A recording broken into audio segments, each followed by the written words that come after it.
Oke, baiklah. Selamat pagi semuanya. Pagi, Pak. Pagi, Pak. Ya. Jadi, saya sudah ada kirim materi kuliah kita. Ya, materi kuliah kita ada di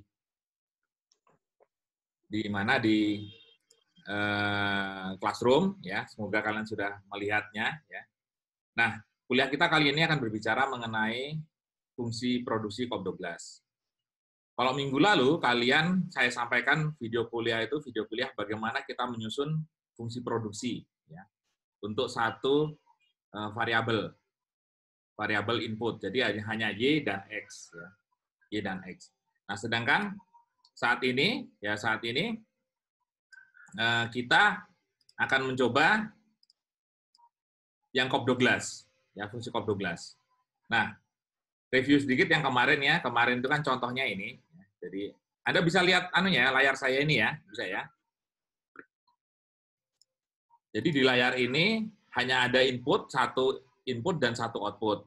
Nah, sedangkan tuh di COP12 ya, ini sebenarnya lebih leluasa ya untuk mencari fungsi produksinya. Ya, fungsi produksinya. Nah, sebagai awal ya, kita lihat bahwa fungsi COP12 itu fungsi yang bagaimana? Ya, fungsi bagaimana? Fungsi COP12 adalah fungsi yang berbentuk unlinear, tidak linear. Kalau linear, dia itu berbentuk garis lurus. Berbentuk garis lurus itu biasanya persamaannya dilambangkan dengan Y sama dengan A plus BX. Ya. Jadi hanya bentuknya pasti garis lurus. Nah, sedangkan COP12 tidak. COP12 dia bisa mengakomodir banyak input. Karena memang kalau suatu produksi kan lebih dari satu input biasanya ya. Misalnya kita menanam padi saja, padi itu kan ada benih, ada tenaga kerja, ada misalnya ada apa lagi, ada pupuk, ada pestisida gitu ya, ada modal, nah itu. Jadi banyak banyak input di dalamnya. Nah, fungsi produksi ini pun demikian juga gitu ya. Jadi untuk yang COP12 ya, dia bisa mengakomodir banyak input. Nah, fungsi awal untuk fungsi produksi, Anda lihat ini kan ada Y sama dengan F, fungsi X1, X2, X3, di mana Y adalah hasil fisik atau TPP, ya kalau ada disebut juga, bisa juga nanti buku mengatakan itu Q. Nah, kemudian X1 sampai ke XN itu adalah faktor produksi atau bahan baku atau inputnya. Gitu. Nah, Sukartawi mendefinisikan fungsi produksi COP12 adalah suatu fungsi atau persamaan yang melibatkan dua atau lebih variabel, di mana variabel yang satu disebut variabel dependent atau yang dijelaskan, dan yang lain disebut sebagai variabel independent atau variabel yang menjelaskan, ya, menjelaskan atau variabel bebas disebut juga variabel bebas. Nah, menurut Hadi Kosoro, penterjemahan, ya ada terjemahan, ya. Ini COP12 digunakan karena dia punya punya keunggulan. Ya, fungsi COP12 itu digunakan untuk membuat fungsi produksi itu karena ada beberapa keunggulan. Pertama, penyelesaian fungsi COP12 relatif lebih mudah ya dibandingkan dengan fungsi lain. Anda lihat waktu kemarin kita menemukan fungsi itu kan pakai matriks segala macam ya, jadi panjang caranya gitu. Sehingga yang harus diingat dan dihafalkan juga agak banyak, dan kita biasanya susah untuk menghafalkan itu gitu ya, untuk menghafalkan susah. Nah, sehingga dengan fungsi COP12 itu diharapkan relatif lebih mudah untuk menyusun fungsi produksinya ya. Nah, bahkan nanti caranya dengan melinearkan gitu ya, dilinearkan. Nah, selanjutnya ya fungsi hasil pendugaan melalui fungsi COP12 akan menghasilkan koefisien regresi yang sekaligus juga menunjukkan besaran elastisitas. Nah, jadi kalau kita menggunakan fungsi COP12 nanti kita akan juga menggunakan regresi di dalamnya. Ya, regresi. Kalian sudah belajar regresi belum sih? Sudah belajar regresi belum? Jawab aja, coba. Belum, Pak. Belum. Belum. Iya. Nah, Belum ya? Iya. Nah, jadi regresi itu sebenarnya statistik gitu ya, statistik. Nanti kalian banyak apa akan dapat di ekonometrika. Belum ekonometrika belum ya? Belum, Belum, Pak. belum ya. Belum. Kalau belum apa namanya enggak apa-apa. Ya, yang penting nanti saya akan sampaikan bagaimana apa namanya garis besarnya lah ya. Oke. Saya lanjut lagi. Nah, dia menggunakan regresi. Jadi menggunakan alat bantu regresi. Kalau apa namanya? Kalau sekarang sudah banyak software tentang regresi, jadi nanti mudah. Dan nanti akan saya contohkan ya. Gitu. Ini jumlah besaran elastisitas sekaligus menunjukkan tingkat besaran skala usaha atau return to scale yang berguna untuk mengetahui apakah kegiatan tersebut mengikuti kaidah skala usaha naik, usaha tetap ataukah menurun. Nah, return to scale itu berkaitan dengan yang dulu. Jadi ada constant return to scale, ada increasing return to scale, ada decreasing return to scale. Nah, ini itu maksudnya skala usaha ya. Itu ada 3 itu, ada increasing, decreasing atau constant return to scale. Kemudian koefisien intercept dari fungsi Cobb-Douglas merupakan indeks efisiensi produksi. Secara langsung menggambarkan efisiensi penggunaan input dalam menghasilkan output dari sistem produksi yang sedang dikaji. Kemudian koefisien fungsi Cobb-Douglas secara langsung menggambarkan elastisitas produksi. Ya, koefisien fungsi Cobb-Douglas ya, secara langsung menggambarkan elastisitas produksi. Kan kemarin sudah belajar elastisitas produksi ya. Elastisitas produksi itu nanti akan membagi apa namanya daerah 1, daerah 2, daerah 3. Oke. Nah, tapi dia juga punya kelemahan. Cobb-Douglas punya kelemahan, fungsi Cobb-Douglas. Ya, jadi ada sering penggunaan spesifikasi variabel yang keliru, ya. Yang keliru. Kemudian ada kesalahan pengukuran variabel. Ini terjadi bila data kurang valid sehingga menyebabkan besaran elastisitas produksi terlalu besar atau terlalu kecil. Selanjutnya, ya ada juga bias terhadap variabel manajemen. Faktor manajemen merupakan faktor penting untuk meningkatkan produksi karena berhubungan langsung dengan variabel terikat. Jadi intinya apa namanya ada bias. Sebentar dulu ya, saya ada apa namanya ada yang menemui saya. Sebentar. Oke. Jadi ada apa namanya ada faktor bias dengan faktor manajemen. Kemudian berikutnya adalah multikolinearitas. Nah, tentang multikolinearitas itu apa namanya di regresi nanti akan banyak dijelaskan di ekonometrika. Ya, jadi ini hubungan antara variabel independen yang tinggi itu nanti disebut sebagai multikolinearitas. Nah, selanjutnya bentuk umum. Bentuk umum fungsi Cobb-Douglas itu bentuk berpangkat sebenarnya. Kalian bisa lihat di buku itu halaman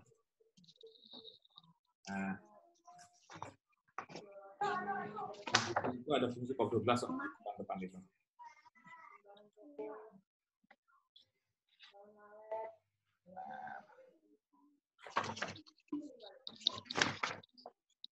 Ya, di halaman 5 itu ada contoh fungsi Cobb-Douglas di buku ini halaman 5. Tuh.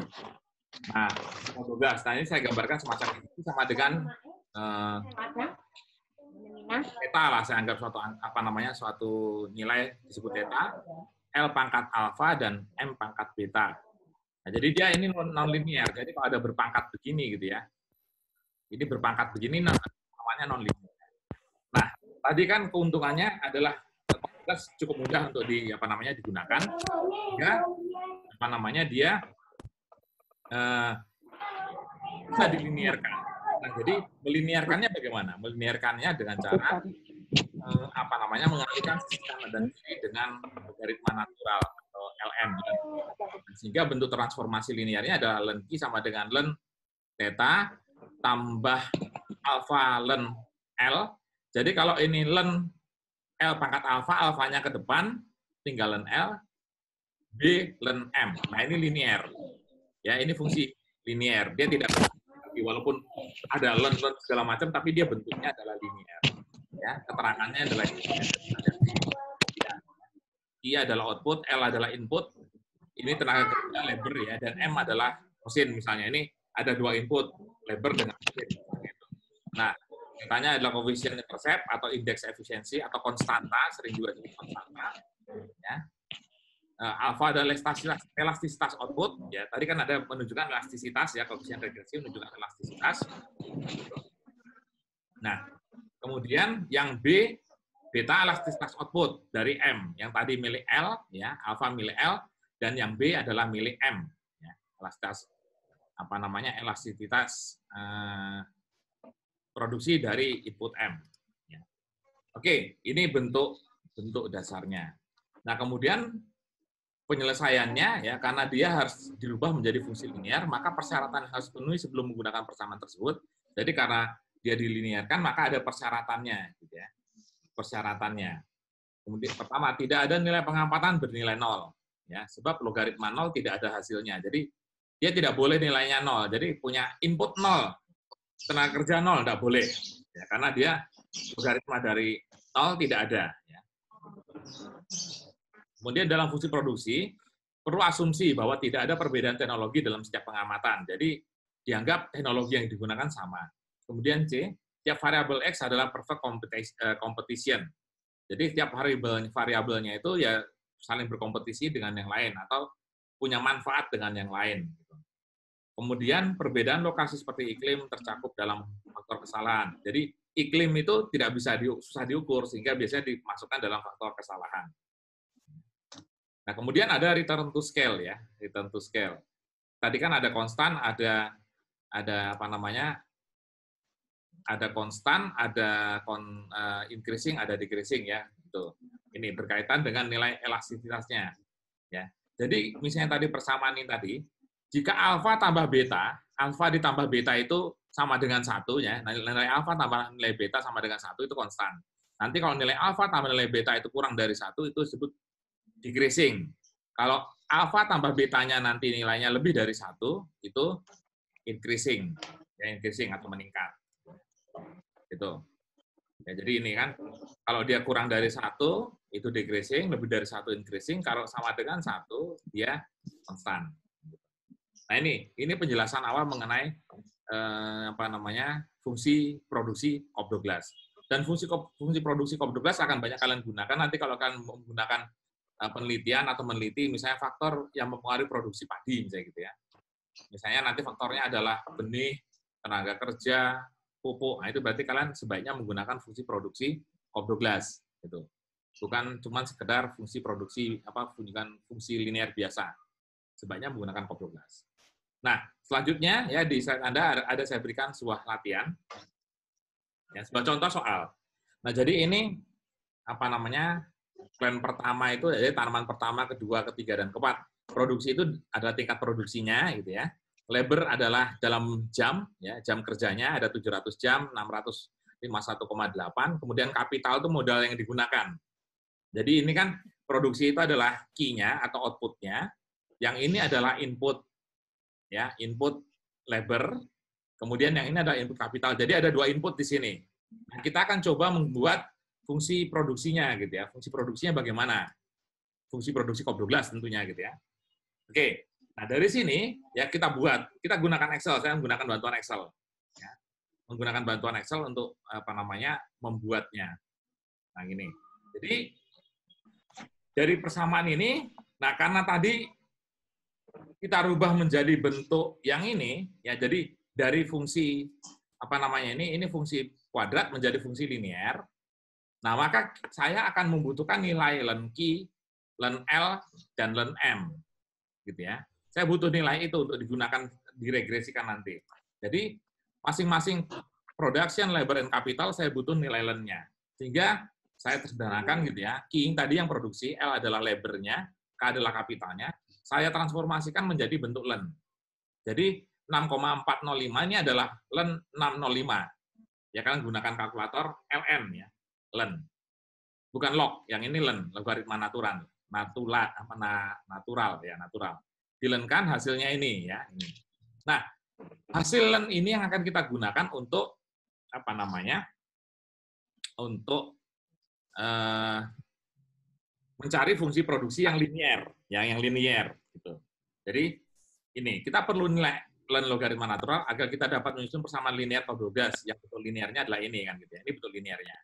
Oke, dari situ berarti nanti tujuan kita adalah mencari nilai len C, ya, nilai len C ini berapa, nilai alfa berapa, nilai beta berapa. Gitu. Nah, saya gunakan bantuan software Excel, yaitu regresi, ya, dan nanti akan menemukan hasil begini. Ya. Kita bisa menggunakan statistik banyak, bisa SPSS bisa, gitu ya, Excel pun bisa. Nah, nanti akan hasilnya begini, ada intercept nilainya min 4,79. Len L itu koefisiennya ini. Len L ini berarti ini yang koefisiennya itu berarti nilai alfa. Yang ini adalah nilai len C atau len theta tadi. Yang di K kapital ya adalah ini M. Len kapital adalah yang beta. Nah, sehingga persamaan ini tadi yang linear tadi menjadi len Q sama dengan min 4,79 tambah 1,1 len L. Nah, ini 1,1 ini adalah alfanya ya. Kalau negatif ditulis negatif, positif tulis positif. Gitu ya. Dan positif 0,4 adalah ini ya yang di koefisien regresi pada K. Nih. Oke. Ini bagaimana cara mencarinya gitu ya, mencari menghitungnya. Oke, saya akan sampaikan cara menggunakan Excel-nya ya. Partisipan. Jadi saya saya lihatkan dulu. Banyak yang telat kelihatannya temanmu. Oke, share. Nah, kita lihat ini ya. Saya menggunakan data ini, ya, data ini. Jadi data plan tadi, ini datanya, data Excel-nya ya. Saya akan mencari nilai regresi dari ini untuk mencari fungsinya, fungsi produksi cobroglasnya yang linear. Nah, caranya, kalau kalian menggunakan Excel, ya kalian harus sudah punya ini, nah, punya data analisis, ya. Jadi kalian harus punya data analisis. Ya. Jadi dari Excel ini kalian punya data analisis, pada tab data harus punya data analisis. Jadi kalau nggak ada data analisisnya kalian nggak bisa ngerjain kita. Jadi ini lebih mudah. Caranya bagaimana? Ini harus diinstal dulu. Diinstal dulu. Namanya apa ya? Ini istilahnya plugin. Ada suatu program yang sebenarnya di Excel itu ada, cuman tinggal diaktifkan gitu. Diaktifkan. Caranya nanti bisa kalian lihat di YouTube bagaimana cara mengaktifkan data analisis ini. Karena dengan data analisisnya kalau kita klik, dia banyak fungsi di dalamnya, fungsi statistik ya. Ini ada histogram, ada ini segala macam gitu ya. Ini fungsi statistik semua sebenarnya kalau kalian lihat. Ya. Nah, kita akan butuh nanti yang regresi. Nah, regresi ini. Jadi analisis tool ya, alat-alat analisisnya ada yang regresi. Saya akan pakai regresi. Ya. Jadi yang saya gunakan perhitungan adalah data yang learn, kemudian saya akan gunakan regresi. Ya. Oke, caranya saya data analisis, kemudian regresi, kemudian saya oke. Akan muncul dialog ini. Ya. Nah, pertama adalah minta data Y. Data Y itu tentu data sumbu tegak. Gitu ya, sumbu tegak. Kalau sumbu tegak dalam produksi, itu kan adalah jumlah produksinya. Sumbu datarnya adalah itu yang X tadi inputnya. Sehingga yang key, ya, ini saya blok ya sampai bawah. Mulai len key ini ya. Len key ini labelnya. Ya. Saya blok sampai bawah. Oke. Sudah saya masukkan. Ya. Nah, kemudian range-nya yang kedua ada yang X gitu ya. Yang X itu range-nya adalah mulai len X, len K sama len L, saya blok semua. Jadi satu grup ini ya, ini blok semua. Labelnya juga dicentang. Label ini maksudnya apa? Karena saya punya judul di atasnya gitu ya. Agar nanti judul ini tidak dioperasikan karena kan judul ini kan bukan matematika. Oke, setelah itu oke ya. Pokoknya masuk itu range itu. Nah, kemudian output-nya akan kita taruh di mana? Di new worksheet. Jadi nanti ada worksheet setelah di sini yang bisa kita gunakan untuk melihat hasilnya. Oke. Setelah ini betul ya, jadi ingat mana yang jadi sumbu Y, mana yang menjadi sumbu X. Sumbu X adalah inputnya, dan sumbu Y adalah outputnya. Kemudian saya tekan OK. Dia akan membuat sheet baru. Di sini kebetulan datanya sheet 3. Nah, yang data tadi, yang saya ambil tadi adalah yang ini tadi sebenarnya. Ya. Jadi ini, yang ini. Ini, yang saya blok ini. Yang saya blok ini saya kasih warna hijau aja lah. Yang hijau ini. Jadi ada intercept ini ya. Cuman tadi saya buat komanya, saya buat apa namanya berapa angka di belakang koma aja gitu. Jadi nggak saya kurangi aja. Oke. Jadi 4,79, yang L 1,1, yang K adalah 0,4. Itu koefisiennya, itu yang akan kita gunakan gitu ya. Nah, ini cara menggunakan Excel-nya. Jadi kalian harus punya di data tadi adalah tool analisis ini tadi gitu ya, harus punya. Kalau enggak nanti akan susah menggunakan gitu. SPSS bisa nanti pakai linear regression gitu ya. Oke. Rekaman saya tinggal 10 menit lagi, maka harus cepat. Oke, saya stop share di sini ya. Jadi data itu Anda bisa lihat terus PowerPoint-nya. Oke. Nah, ini tadi. Jadi yang di apa namanya di tabel ini adalah dari Excel tadi. Nah, kemudian hasil perhitungan ini saya letak menjadi ini ya.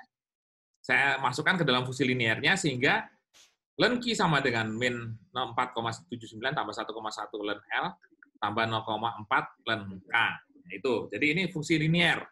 Ya, linearnya. Nah, sedangkan Cobbloglass tadi fungsinya kan bukan linear. Fungsinya adalah fungsi apa namanya? Fungsi berpangkat gitu ya, berpangkat. Nah, tapi di sini tadi dikatakan di keuntungan bahwa koefisien regresi merupakan elastisitas produksi. Nah, ini berarti elastisitas produksi dari L adalah 1,1, elastisitas produksi dari K ya kapital adalah 0,4. Nah, ini jadi kita bisa lihat bahwa regresi apa namanya hasil elastisitas hasil koefisien regresi itu merupakan nilai elastisitas produksinya. Nah, yang terakhir kita akan kembalikan fungsi ini kan fungsi linear menjadi fungsi Cobbloglass-nya. Cobbloglass adalah fungsi pangkatnya. Nah, yang berbentuk kuadratik. Nah, pertama tadi kan min 4,79 ini kan sebenarnya kan adalah len theta gitu ya, len theta. Maka nilai tetanya itu kita harus antikan. Kita buat antinya, anti len theta ya. Anti len theta. Jadi anti len theta adalah anti len negatif 4,79 adalah 0,0083 atau 0,01 mendekati, saya buatkan penggerapan menjadi 2 angka di belakang koma ya ini gitu. Caranya bagaimana? Caranya bisa kalian lihat dari kalkulator sebenarnya gitu ya, dari kalkulator. Dari kalkulator cari yang antilen. Antilen itu apa? Antilen itu sebenarnya E dipangkat gitu. Jadi kalau ini bisa saya tuliskan misalnya gitu ya. Saya taruh di sini gitu. Jadi E itu nilainya kan 2,17 berapa gitu ya. Itu dipangkat negatif E dipangkat negatif 4,79. Nah, kalian harus bisa menyarikan ini di apa namanya? Di kalkulator gitu ya. Nih, E sama dengan 4,79 ini. Nanti hasilnya pasti 0,083. Ya. Kalau di kalkulator HP saya, gitu ya, HP saya, ya, saya pakai Apple sini ya. Jadi ada, bisa kelihatan nggak ya? Mudah-mudahan kelihatan. Mudah-mudahan kelihatan. Terus sebentar. Mudah-mudahan masih ada waktu. Ini 4 lagi.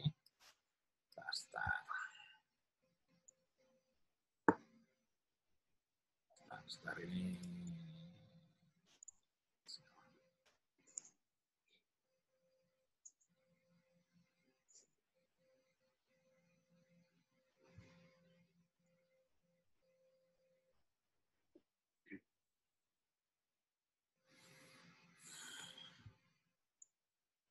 Oke.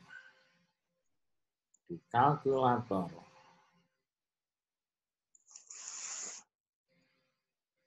Di mana kalkulator ya?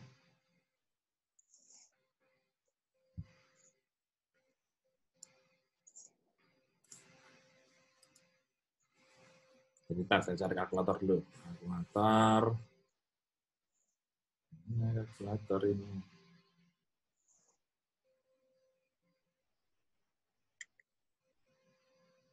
Oke. Nah, ini begini ya. Jadi, nah ini. Ya. Kalkulatornya kelihatan ya? Halo? Kelihatan ya? Iya, Pak. Jadi, Kelihatan, Mbak. nah, gitu ya. Kelihatan, Mbak.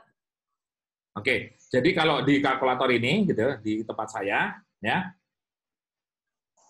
ini ada lambang EX yang saya tekan ini, ya itu nanti yang dipakai. Kalau nggak salah di Android juga ada, jadi di Android juga ada. Cuma cara menghitungnya agak berbeda di sini. Yang Android lebih enak, tadi saya lihat. Sorry.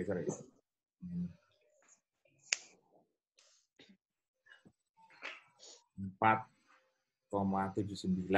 Kan tadi kan nilainya 4,79. Harus bisa negatif dia soalnya. Nah, negatif 4,79 itu tadi untuk pemangkatnya, kemudian saya tekan ini, gitu ya. Nah, hasilnya 0,08. Jadi itu. Jadi hasilnya 0,08. Nah, hasil 0,008, hasil ini yang saya gunakan ya, hasil ini yang saya gunakan. Gitu. Di Android nanti kalian bisa coba, pokoknya cari yang ada gambar ininya gitu ya, gambar E ini. Gitu ya. Yang E ini loh. Gitu. Oke, udah. Oke, jadi ini bisa lihat ya. Selanjutnya, nah setelah itu ketemu, nah nilai ini 0,01 ini berarti adalah nilai awal ini yang di depan ini, yang nilai theta tadi. Jadi 0,01 nilai theta. Jadi Q kita kembalikan yang len Q menjadi Q, yang ini kita antikan dulu, diantikan menjadi 0,01 ya. Kemudian len alfa, len L, alfanya naik ke atas, yang 1,1 positif tadi ya, naik ke atas, dan K-nya yang 0,04 len K, lennya hilang, 0,4-nya naik. Sehingga persamaan Cobb-Douglas-nya adalah Q sama dengan 0,01, L pangkat 1,1, K pangkat 0,4. Oke, jadi ini adalah anunya ya, fungsi Cobb-Douglas-nya. Jadi kalian punya data, datanya dibuat len dulu, kemudian lennya kalian buat regresinya, ya regresinya untuk menemukan persamaan apa namanya, persamaan linearnya, baru linear kebalikan lagi. Tapi jangan lupa yang depan ini konstantanya harus diantilenkan lagi gitu ya. Gitu. Ini harus negatif tetap dibuat negatif loh ya, jangan cuma 4,79, nanti hasilnya beda. Ya hasilnya bukan apa nanti, bukan 0,008 nanti hasilnya. Oke, saya mudah-mudahan ini jelas ya, karena tinggal 2 menit lagi jatahnya rekaman. Karena ini paketnya bukan paket profesional Zoom-nya, gitu ya. Jadi Zoom-nya bukan profesional. Kalau profesional Zoom-nya baru bisa apa namanya, bisa banyak. Yang apa namanya bisa panjang, rekamannya bisa panjang.